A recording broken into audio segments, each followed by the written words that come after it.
Songwriting legend Carole King recently teamed up with musician James Taylor to relive some of their glory days as 70s musical icons. Carole and I bump into each other all the time. We end up doing benefits together or different kinds of efforts, and we always say to each other, oh, we get together and play again sometime. Carole's got a new DVD out, and I have this Starbucks DVD CD thing just released too. So we're both got stuff to promote. We've wanted to get together and play for a long time. All three of these guys that we played with originally here in the early 70s, they were available.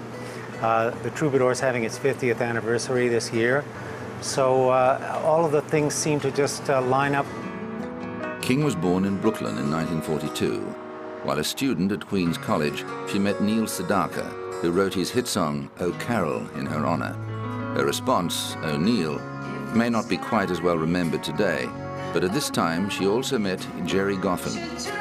Partners both professionally and personally, King and Goffin married in 1960 and had 2 daughters together.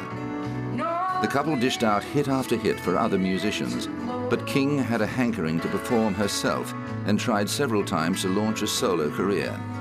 Eventually, she divorced Gerry Goffin and married Charles Larkey, with whom she formed a band called The City.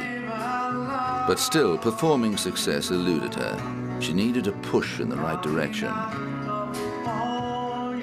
No, we first met at the Night Owl in New York, a long time before that. But it is the first place that we played as 2 separate acts, because before that I had been playing backup with James, and James had nudged me forward to be my own performing artist. When you're down. Encouraged by Taylor, King put together a new album with folk versions of some of her older songs, plus new material. But no one was more surprised than King herself when Tapestry became a monster success. Practically every song on Tapestry became a standout hit in its own right. The album remained on the charts for 6 years and sold 10 million copies in the US alone, 22 million copies worldwide. It also led to Grammy success, with King taking home 4 awards in 1971. James Taylor also won a Grammy for his version of "You've Got a Friend," one of Tapestry's most soulful songs.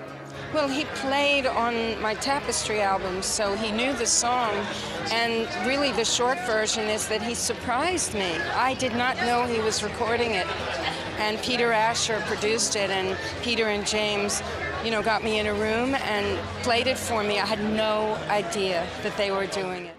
Tapestry later made number 36 on Rolling Stone magazine's list of the 500 greatest albums of all time.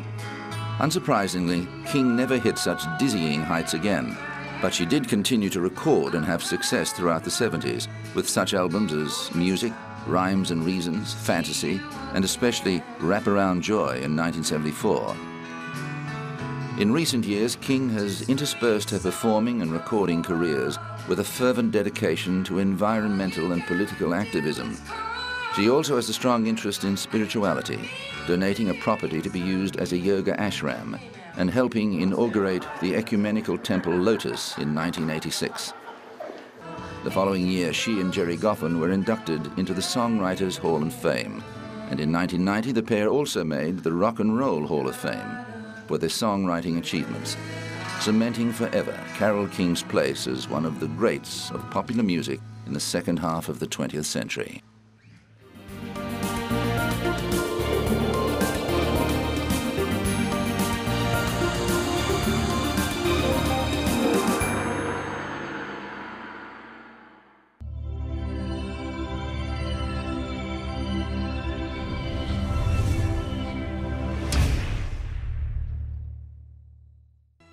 Three, two, one.